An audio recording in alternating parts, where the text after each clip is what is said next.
हाँ, ये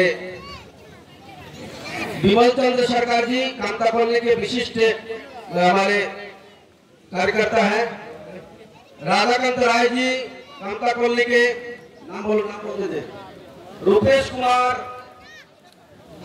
विनय मंडल, विपुल सरकार, कृष्णकांत मंडल, विनय चंद्र विश्वास, अजय मंडल, सत्यन मंडल, सुक्री सोनार, नारायण मंडल, हर कुमार सरकार, संजय मंडल, रतन मंडल, राजेश सरकार, शंकर दास, गोविंद राय, मुकेश सरकार, राकेश मंडल, चंदन मंडल, सम्राट सरकार, कानाई माझी,